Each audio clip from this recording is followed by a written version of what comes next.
Jack Ma, इनका नाम याद रखिएगा, ये अब एशिया के सबसे धनी व्यक्ति बन गए हैं। एशिया के अभी तक सबसे धनी व्यक्ति कौन थे? मिस्टर मुकेश अंबानी थे, लेकिन अब वो दूसरे स्थान पर खिसक गए हैं। ब्लूमबर्ग बिलियनियर्स इंडेक्स, ये ब्लूमबर्ग एक संस्था है, ये कहाँ स्थित है? न्यूयॉर्क सिटी में स्थित है, यूएसए में, अमेरिका में। तो इसके द्वारा एक इंडेक्स जारी किया गया, जो अक्सर जारी किया जाता है, महत्वपूर्ण होता है। इसमें एशिया का सबसे अमीर व्यक्ति जो है अब जैक मा हो गए हैं। ये जैक मा दोस्तों अलीबाबा ग्रुप होल्डिंग लिमिटेड के संस्थापक हैं। अलीबाबा ग्रुप क्या काम करता है? वही जो अमेजन, फ्लिपकार्ट आदि जो ई कॉमर्स कंपनियां हैं, तो अलीबाबा भी एक ई कॉमर्स कंपनी थी, ई कॉमर्स कंपनी है। एक समय ऐसा था, लगभग 2012 की बात में कर रहे हैं, जब अलीबाबा अमेजन से भी बहुत आगे था, ठीक है। लेकिन अभी अमेजन की तुलना में पीछे हो गया। अमेजन तो टॉप 1 और फिर 2 पे, अभी हाल ही में जॉब बेजोस जो है अमेजन के संस्थापक, कुछ समय पूर्व बिल गेट्स को पछाड़कर नंबर 1 अमीर व्यक्ति बन गए थे विश्व के। तो अलीबाबा भी एक समय यही हैसियत रखता था, हालांकि अभी ये एशिया का नंबर 1 पे पहुंच गए हैं। जैक मा इसके संस्थापक हैं। कृषि व बागवानी विज्ञान विश्वविद्यालय UAHS ने ब्लास्ट रोग की प्रतिरोधी व पोषक तत्वों से भरपूर धान की नई लाल किस्म, जिसका नाम है सह्याद्री मेघा, विकसित की है। देखिए, धान की किस्म है यह सह्याद्री मेघा। एक प्रश्न यहां से बनता है कि ब्लास्ट रोग किस फसल से संबंधित है? तो ब्लास्ट रोग ये धान से संबंधित है। और कृषि व बागवानी विज्ञान विश्वविद्यालय दोस्तों ये कहाँ स्थित है? ये एक प्रश्न आ सकता है। तो यह जो कृषि व बागवानी विज्ञान विश्वविद्यालय है, ये कर्नाटक में शिमोगा नामक स्थान पे, शिमोगा नामक शहर में यह स्थित है। कृषि व बागवानी विज्ञान विश्वविद्यालय कर्नाटक के शिमोगा नामक स्थान पर। इसकी स्थापना जो है 2012 में की गई थी, 2012 में इसकी स्थापना की गई थी। दोस्तों ये है कर्नाटक, ये कर्नाटक है। कर्नाटक की राजधानी है बेंगलुरु। बेंगलुरु भी अब इसको कहते हैं, बेंगलुरु नाम इसका हो गया है अब, पहले बेंगलोर था, अब बेंगलुरु कहते हैं। ये दोस्तों जो बेंगलुरु है, इसको इलेक्ट्रॉनिक सिटी कहते हैं या सिलिकॉन सिटी ऑफ इंडिया भी कहते हैं। जो सिलिकॉन वैली है वो कहाँ पर स्थित है? यूएसए में, संयुक्त राज्य अमेरिका में। उसी के नाम पर वहाँ पर आसपास जो है इलेक्ट्रॉनिक का बहुत बड़ा केंद्र है। तो सिलिकॉन सिटी वो है एक्चुअल में, लेकिन बेंगलुरु को भी भारत की सिलिकॉन सिटी कहते हैं।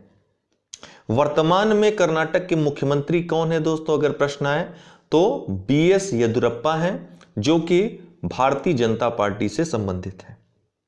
अभी हाल ही में केंद्र सरकार द्वारा जम्मू कश्मीर के लिए परिसीमा पैनल का गठन किया गया है। जम्मू कश्मीर के लिए परसीमन पैनल का गठन किया गया है। इसके अलावा इस समय अगर पूछा जाए अन्य किन राज्यों में परसीमन का कार्य चल रहा है, तो असम, अरुणाचल प्रदेश, मणिपुर और नागालैंड। दरअसल दोस्तों परसीमन है क्या, इसके बारे में जान लेते हैं। भारतीय संविधान में अनुच्छेद 82 में एक प्रावधान है, उसमें यह कहा गया है कि प्रत्येक जनगणना के बाद, परसीमन जनगणना पे आधारित है, परसीमन का आधार जनगणना है, जनसंख्या है। तो प्रत्येक जनगणना के बाद संसद एक परसीमन आयोग का गठन करेगी, परसीमन अधिनियम बनाएगी, जिसके अंतर्गत परसीमन आयोग का गठन होगा। इस आयोग का गठन किसके द्वारा किया जाएगा? नियुक्ति किसके द्वारा की जाएगी? ये नियुक्ति की जाएगी राष्ट्रपति के द्वारा। तो गठन किया जाएगा, जो कि विधानसभा और लोकसभाओं में, जहां जहां विधानसभा है पूरे राज्यों में, हर राज्य में, और जिस केंद्र शासित प्रदेश में विधानसभा है उनका और लोकसभा का जो चुनाव जहां होना है निर्वाचन स्थानों में, वहां परसीमन करेगी। इसका एक उद्देश्य यह था कि किसी भी स्थान में या किसी राज्य में कई ऐसे भाग किए जाएं जो समान जनसंख्या को निरूपित करते हैं। जैसे इस राज्य में 1, 2, 3, 4, 5 सीटें हैं, तो पांचों सीटों में लगभग 1-1 लाख लोग आ जाएं। अगर इस पूरे राज्य में 5 लाख की जनसंख्या रहती है, तो 1-1 लाख की जनसंख्या पांचों सीटों में बंट जाए। इसीलिए परसीमन का उद्देश्य यही है। परसीमन का उद्देश्य क्या है? कि समान जनसंख्या में समान प्रतिनिधित्व होना चाहिए। हालांकि इसमें कई कारणों से ऐसा संभव नहीं हो पाया है अभी तक, लेकिन प्रयास यही है, उद्देश्य यही है परिसीमन का। परिसीमन अगर तो पूछा जाए कि कब कब भारत में परिसीमन हुआ है, तो याद रखिएगा 1952, 1962, 1973 और 2002, इनमें परिसीमन आयोगों का आज तक गठन हुआ है। ठीक है, तो याद रखिएगा 1952, 1962, 1973 और 2002। इसका मतलब है कि 80 और 90 की जनगणना के बाद परिसीमन नहीं हुआ था। 1980 और 1990 की जनगणना के आधार पर कोई परिसीमन आयोग नहीं बना। यह प्रश्न बन सकता है आपका। तो 4 बार परिसीमन 2001 के बाद बना था, 2011 के बाद भी नहीं बना है, क्योंकि अंतिम परिसीमन 2002 में गठित हुआ, जो कि 2001 के अनुसार था। और वह लागू कब हुआ? वो लागू हुआ दोस्तों जाकर के 2008 में। ठीक है, ये भी पूछ सकता है कि 2001 के आधार पर जो परिसीमन किया गया था वो कब लागू हुआ? तो 10 जनवरी 2008 को लागू हुआ। और पूछ सकता है कि अंतिम परिसीमन आयोग के अध्यक्ष कौन थे? तो कुलदीप सिंह थे, ये न्यायमूर्ति हैं। परिसीमन आयोग में यदि पूछा जाए कि कौन कौन शामिल होता है इसमें, तो सर्वोच्च न्यायालय के सेवानिवृत्त न्यायाधीश रहेंगे, मुख्य न्यायाधीश नहीं, न्यायाधीश। इसके अलावा मुख्य निर्वाचन आयुक्त जो भारत सरकार के रहेंगे, और जिस राज्य का परिसीमन हो रहा है उस संबंधित राज्य के जो राज्य निर्वाचन आयुक्त होते हैं, ये तीनों इसमें शामिल होते हैं। तो जम्मू कश्मीर का परिसीमन तो 2001 में हुआ था, लेकिन इसका दोबारा परिसीमन क्यों किया जा रहा है? क्योंकि कुछ समय पहले एक निर्णय के तहत जम्मू कश्मीर से लद्दाख को बाहर कर दिया गया, लद्दाख को एक अलग केंद्र शासित प्रदेश बनाया गया, वहीं जम्मू कश्मीर को विधानसभा वाला केंद्र शासित प्रदेश बना दिया गया। इसलिए परिसीमन की आवश्यकता पड़ी, इसलिए यहाँ का परिसीमन हो रहा है। लद्दाख का परिसीमन क्यों नहीं हो रहा है? क्योंकि लद्दाख एक केंद्र शासित प्रदेश है, वहां पर विधानसभा नहीं है। तो परिसीमन वहीं होता है जहां पर विधानसभा हो और लोकसभा का, बस। ठीक है ना। तो इसके अलावा जो असम, अरुणाचल, मणिपुर, नागालैंड है, इनका भी परिसीमन किया जा रहा है, इनकी प्रक्रिया भी अपनाई जा रही। क्यों? क्योंकि जो 2001 का परिसीमन हुआ था उसमें ये राज्य जो थे किन्हीं कारणवश सम्मिलित नहीं हुए थे, इसलिए अब इनकी प्रक्रिया जो अधूरी रह गई थी उसको पूरा किया जा रहा है। प्रौद्योगिकी सूचना पूर्वानुमान व मूल्यांकन परिषद टाइफैक ने विज्ञान ज्योति योजना का शुभारंभ किया। तो विज्ञान ज्योति योजना का शुभारंभ किसने किया? प्रौद्योगिकी सूचना पूर्वानुमान व मूल्यांकन परिषद टाइफैक ने। टाइफैक से संबंधित एक प्रश्न यूपीपीसीएस की मुख्य परीक्षा में 2018 में पूछा गया था। इसके तहत 500 से अधिक महिलाओं में से चयनित योग्य महिलाएं जो होंगी उनको एनआईटी व आईआईटी के कैंपस में विज्ञान शिविर में भाग लेने का अवसर प्रदान किया जाएगा। यह योजना, विज्ञान ज्योति योजना का उद्देश्य है महिलाओं को विज्ञान के क्षेत्र में अपना अवसर या रोजगार ढूंढने में या अपने भविष्य को विज्ञान के क्षेत्र में देखने के लिए प्रेरित करने के लिए योजना शुरू की गई है। टाइफैक है क्या दोस्तों? तो टाइफैक ये जो है एक स्वायत्त शासी संगठन है।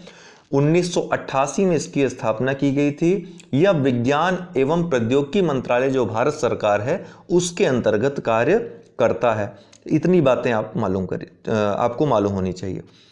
फिर है अशरफ गनी दूसरे कार्यकाल के लिए अफगानिस्तान के राष्ट्रपति बने। तो हाल ही में अशरफ गनी जो हैं ये दूसरी बार लगातार अफगानिस्तान के राष्ट्रपति बने हैं।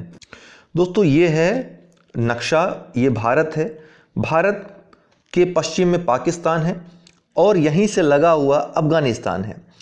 ठीक है, अफगानिस्तान की राजधानी काबुल है। अफगानिस्तान की राजधानी काबुल है और अफगानिस्तान पाक अधिकृत कश्मीर को टच करता है, उसके साथ बॉर्डर बनाता है। इसलिए भारत का जो सबसे छोटा बॉर्डर या सीमा वर्ती देश जो है, सबसे छोटा जो सीमा साझा करता है वो है अफगानिस्तान। ठीक है, और सीमा के बारे में अगर देखना हो आपको तो इस क्रम से याद रखिएगा, बचपन में MBA। ठीक है, बचपन में MBA इस तरह से याद रखें। तो बांग्लादेश सबसे ज्यादा सीमा साझा करता है भारत के साथ, फिर चाइना दूसरे स्थान पे है, तीसरे स्थान पे पाकिस्तान है, चौथे स्थान पे नेपाल है, पांचवें पे म्यांमार है, छठे पे बांग्लादेश है, छठे पे भूटान है, और अंतिम स्थान 7वां स्थान जो है अफगानिस्तान का आता है। ये सभी स्थल सीमा से लगे हुए देश हैं जो भारत की सीमा साझा करते हैं। अगला प्रश्न है, कोरोना वायरस से निपटने के लिए पंजाब सरकार ने कोवा पंजाब मोबाइल ऐप लॉन्च किया है। तो पंजाब सरकार ने कौन सा ऐप लॉन्च किया ये पूछेगा, तो COVA Punjab mobile app. Corona virus से जो डिजीज फैल रही है उसका नाम एक रखा गया है, उसका नाम है कोविड-19। कोविड-19 कोरोना वायरस